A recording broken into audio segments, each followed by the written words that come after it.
Bonjour, c'est Montmélie et aujourd'hui je vais vous montrer un petit peu les différents éléments de mon costume. Donc c'est un costume qui est inspiré alors l'image la plus ancienne que j'ai de ce costume, c'est les années 1750-60. Donc c'est pas vraiment un costume médiéval, mais comme le costume perse du 15e siècle ressemble énormément à ce costume, on peut penser que ce costume existe déjà au 15e siècle chez les gitanes d'Égypte, enfin en Égypte. Donc voilà les petits éléments. Donc la base, le plus évident, la pièce principale, c'est l'unterry. Donc j'en ai deux. J'ai celui-là qui est en mélangé lin coton, qui est extrêmement confortable. Alors évidemment le mien, le patron n'est pas d'époque, dans le sens où les patrons d'époque c'est vraiment des rectangles avec des goussets et la poitrine pousse l'ouverture, et moi j'ai pas du tout fait ça parce que déjà mon tout premier qui était bleu, dans lequel je ne rentre plus, je ne savais pas du tout ce patron et je me suis basée sur ce patron pour faire mes suivants. Donc là c'est un patron beaucoup plus basique, c'est-à-dire avec des pinces, avec les emmanchures classiques, c'est-à-dire des vraies emmanchures. Et mon autre erreur aussi, c'est que les manches devraient être une longueur qui s'ouvre sur le devant, et là pas du tout, c'est une manche 3/4 avec un revers. Donc voilà, donc l'enterry, ça c'est mon enterry d'été, et ça c'est mon petit nouveau, l'enterry d'hiver. Donc c'est une matière beaucoup plus épaisse, carrément doublée. Ensuite il y a le Shintian. Donc je sais pas si ce qu'elle portait c'était vraiment des Shintian, mais disons que le mien c'est un patron de Shintian parce que c'est vrai que c'est extrêmement pratique. Donc c'est un pantalon. Donc j'en ai plusieurs. Il y a celui-là, le rouge, qui est mon préféré, c'est pour ça que je l'ai mis sur le mannequin. Mais j'ai également un noir uni tout bête. Donc ce genre de pantalon, c'est tout simple, c'est chaque jambe, c'est toute la largeur du tissu. Donc c'est des pantalons immenses. Voilà, avec juste une fourche pour avoir pour le confort d'un pantalon. Voilà, là on le voit pas trop mal.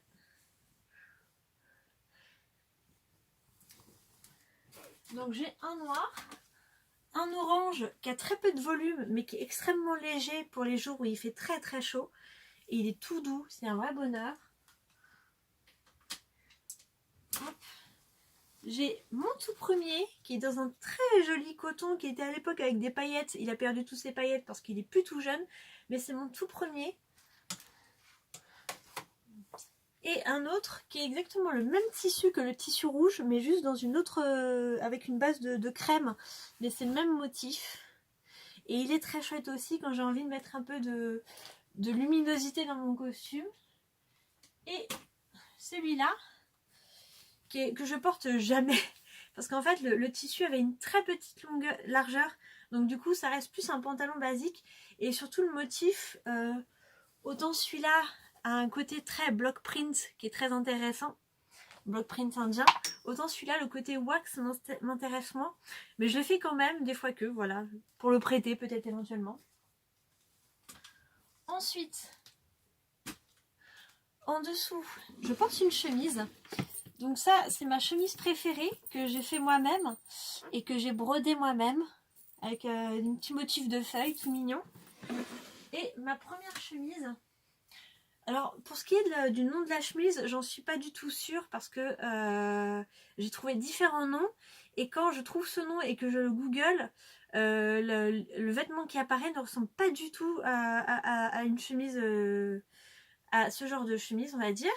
Donc ça c'est une chemise manche 3/4 que j'ai acheté dans un vide-grenier, et j'ai juste rajouté les petits pendants qui accompagnent le pendant des manches. D'ailleurs on les voit ici qui dépassent, je trouve que ça fait joli, même si à mon avis ça n'a pas du tout cette forme. Je pense plutôt que les manches avaient une forme pagode et que la pagode débordait de la manche. Je pense que c'était plutôt ça. Et ensuite, historiquement, elle portait un foulard. Moi, j'agrémente le foulard d'une petite ceinture assez style tribal fusion, parce que j'adore ça. Donc voilà. Donc un foulard avec une ceinture style tribal fusion. Donc j'ai celle-là qui est en lin marron. Et j'en ai une autre en lin orange, que j'aime bien aussi. avec les petits cerceaux que j'ai, les petits cercles que j'ai fait. Donc tout ça c'est du fait maison. Et la petite surprise, c'est qu'à l'intérieur j'ai une petite poche zippée pour ranger genre la carte bleue, la carte d'identité, enfin les petites choses basiques. Et pour finir, la base du costume, le turban. Voilà, je me suis amusée à faire le turban sur ma tête à perruque. Donc moi le mien n'est pas du tout histo, c'est plus un turban facile à faire qu'autre chose. Donc il y a c'est des foulards. C'est exactement les mêmes foulards que là. Donc c'est plusieurs foulards roulés les uns autour des autres. Le petit tarbouche, alors le mien est en drap de laine. J'avais fait un homus dans cette matière et il m'en restait. Donc je me suis dit tiens je vais faire un petit tarbouche dedans avec une petite déco. Alors j'ai pas mis de pompons parce que j'avais peur qu'en fait ça soit trop lourd et ça entraîne tout mon turban vers le bas. Parce qu'en fait il est accroché avec un petit lien et une épingle à nourrice. Ensuite, alors dans ce turban, vous avez le petit diadème, j'en ai plein. Les petits pendants qui sont mignons, qui viennent de chez Claire's. La plupart des diadèmes viennent de chez Claire's. Mes pendants viennent de chez Claire's. Mes fleurs viennent de chez Claire's. Alors les fleurs, c'est vraiment l'élément totalement anachronique. Mais je trouve ça tellement joli. Et puis les petits postiches aussi. J'en ai deux. Les postiches tout simplement parce que ça me permet d'avoir mes cheveux en entier dans le turban. Comme ça, mes cheveux ne font pas glisser le turban. Parce que le défaut, c'est que mes cheveux, comme ils sont un peu longs, ils ont un peu de force et ils ont tendance à repousser le turban. Et en plus, c'est très galère de mettre un turban sur des cheveux détachés parce que les cheveux se prennent dans les nœuds. Donc autant tout attacher, mettre un filet et avoir des postiches, c'est bien plus confortable. Et ce que je mets au pied, c'est mes chaussures médiévales. Donc c'est des répliques de chaussures 15e siècle. Elles sont super. J'ai eu beaucoup de mal à les faire à mes pieds, d'autant plus que en fait je les ai faites avec ma compagnie de danse médiévale, donc rien à voir avec Momélie. Et ma première sortie, il faisait 35 degrés et j'ai fini les pieds couverts d'ampoules. C'était assez désagréable. Alors, en matière de fleurs, j'ai un certain stock. En fait, je les accroche dans ma chambre. Donc c'est un lacet tout bête, accroché à une étagère. Et vous avez plein de fleurs. J'en ai plein. Parce qu'en fait, à chaque fois que je tombe sur un magasin avec des fleurs, je dis ah j'ai pas cette couleur. Et total, voilà, j'ai plein de fleurs. Mais j'ai rarement deux fois la même couleur par contre. Et donc les petits pendants, alors ces petits pendants là, ils viennent de chez Claire's. Et hop, voilà, avec des plumes, parce que les plumes c'est joli. Le défaut des plumes par contre, c'est que ça s'accroche au rouge à lèvres. J'ai souvent des photos où j'ai la plume. Enfin, j'ai souvent la sensation de ma plume collée à mon rouge à lèvres comme ça. C'est assez rigolo. C'est pas hyper pratique par contre. Alors, les bijoux. Alors, donc, je vais vous montrer un petit peu quelques-uns de mes diadèmes. Donc, j'ai ramené tous mes petits bijoux. Donc, j'ai différents diadèmes. J'ai celui-là que j'adore. D'ailleurs, l'histoire, c'est que c'est le deuxième. Parce que le premier, je l'ai perdu, je pense l'avoir oublié chez quelqu'un. Voilà, en espèce de doré rose. C'est hyper joli. J'ai plein de couleurs. J'ai le doré marron. Et j'ai encore du doré avec des petites pièces. Encore de l'argent, un peu d'argenté. Ensuite, donc les pendants je vous ai montré, les fleurs je vous ai montré. Alors les colliers. Alors, je vous ai mis l'un de mes préférés sur le mannequin. C'est un collier de créateur indépendant que j'ai racheté sur Vinted. Mais des colliers, j'en ai quelques-uns. Donc celui-là c'est le plus ancien avec une base de bleu que je trouve très jolie. Celui-là, hop, je sais plus d'où il me vient, probablement Claire's, parce que ça a été longtemps mon principal fournisseur, comme beaucoup. Voilà. Ensuite, celui-là vient de chez Adopt, mais il s'abîme un peu. Donc là, à l'endroit c'est mieux. Alors, celui-là, c'est un collier de créateur. que ma tati m'a offert pour Noël, que je porte pas souvent parce que j'ai peur de l'abîmer. Un autre petit collier. Et celui-là, il vient d'Inde. Alors, je l'ai pas acheté en Inde, je l'ai acheté à un marché de Noël à un monsieur qui revendait tout un tas de bijoux indiens. Magnifique.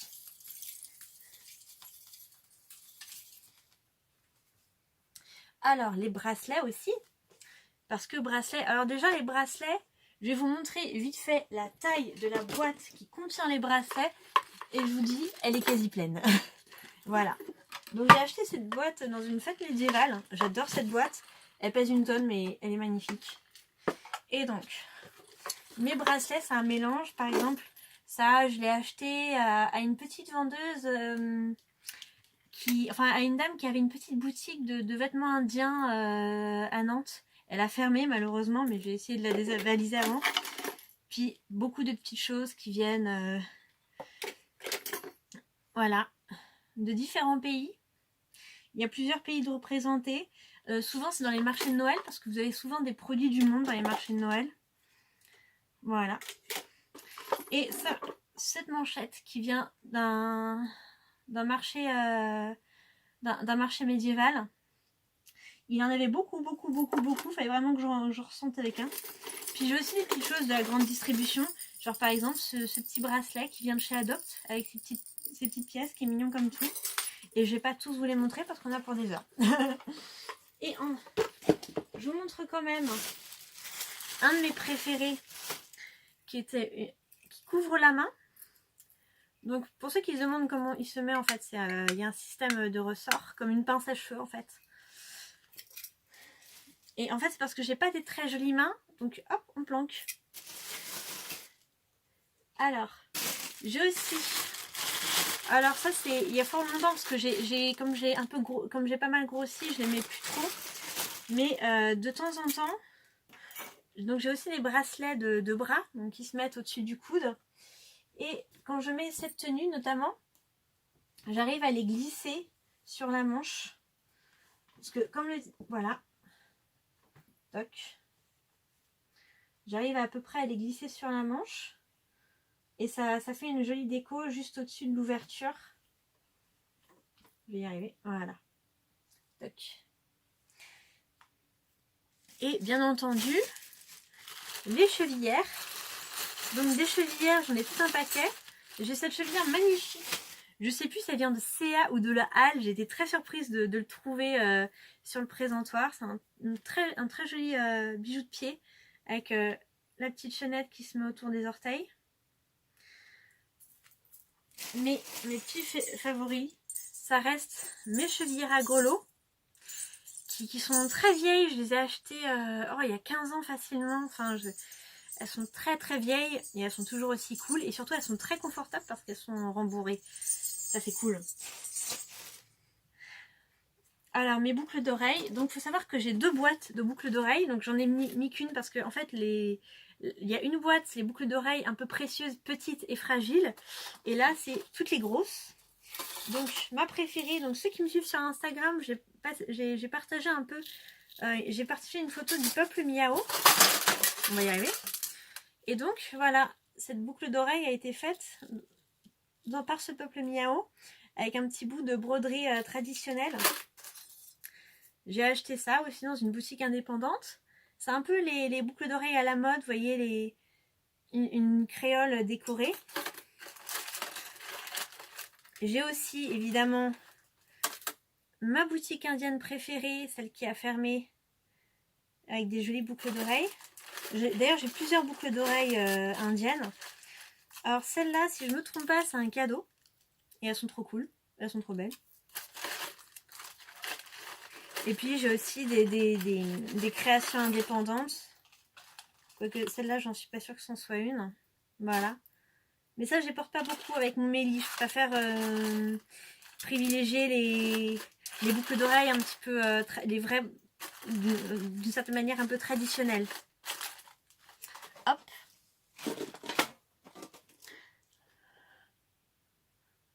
Et aussi, donc je les porte pas souvent parce que je transpire énormément, notamment des mains, ce qui est très bizarre. Donc je suis pas très bague, mais j'ai quand même acheté quelques bagues dont une, voilà, qui est très jolie, sur Vinted, 1 €. Voilà. Mais je porte pas beaucoup de bagues, je préfère privilégier les bijoux qui cachent mes mains. Et du coup, c'est un peu compliqué de porter une bague plus ce bijou. Et pour finir, mon armée de bindi. Donc les bindis, ça se colle ici. Bon, j'en perds beaucoup, hein. Et donc j'en ai une armée parce que je trouve ça joli et que ça coûte souvent... Alors si vous en trouvez à 5 €, c'est de l'arnaque parce que ça coûte 50 centimes, 1 €. Pas plus. Vraiment pas plus. Voilà. Et je mets la... Voilà, j'en ai plein. J'en ai une armée. Et donc comme ça, j'ai pas peur d'en perdre. J'en colle toujours un. Alors je la colle avec de la colle Crayolan. Parce que bon, ces trucs sont déjà avec un petit adhésif dessus. Donc si vous le mettez, il risque de tomber au bout d'1 heure, mais il peut tenir aussi. Mais je préfère mettre un petit point de colle à postiche sur le front. Comme ça ne bouge plus. Alors. Et ma petite fierté, que je vous ai montré aussi sur Instagram, c'est ma petite housse. Une jolie petite housse que j'aime beaucoup déjà. Je l'ai faite avec tout un système. Tout un système hop là, on va y arriver. De compartiments pour mettre les différents morceaux, les différents éléments de mon costume. Voilà. Donc, oui, je vous ai tout... Ah non, je vous ai pas montré les foulards. Alors, j'ai oublié de vous montrer les foulards. Donc là, j'en ai une armée parce que j'adore ça. Je les porte aussi en civil. Donc, il y a des foulards en soie qui sont magnifiques. Il y a essentiellement des petits foulards en coton tout doux, très confortables, qui se portent à toute époque. Notamment à l'époque chaude, parce que c'est plus pratique. Et il faut savoir que j'ai 2 cintres comme ça de foulards. Là, c'est mes légers. Et j'ai aussi des foulards en laine que je mets pas trop sur la tête avec mon méli parce que ça tient chaud. Et que déjà, comme il y a plusieurs foulards, ça me tient déjà bien chaud. Plus le petit tarbouche qui est en laine. Donc, j'ai pas froid à la tête, on va dire. Et souvent, sous mon pantalon, donc on le voit à peine. Sous mon pantalon, des fois, je porte un legging pour avoir chaud. Sous ma chemise, je porte aussi un t-shirt manche 3/4 qui me tient chaud.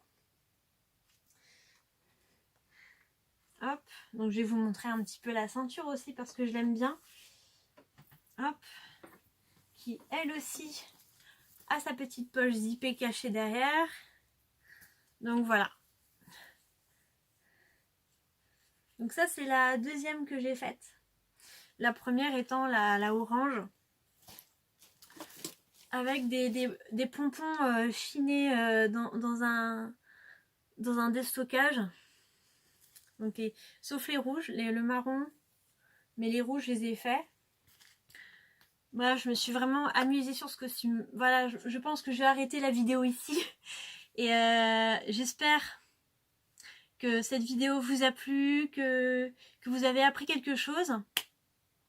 Et je vous conseille de vous intéresser à l'histoire des Hawazi parce que c'est vraiment une histoire hyper intéressante. D'autant plus qu'on est sûr de pas grand chose. Donc c'est vraiment cool comme centre d'intérêt. Donc voilà, j'espère que cette vidéo vous a plu. C'était Moumélie et à la prochaine.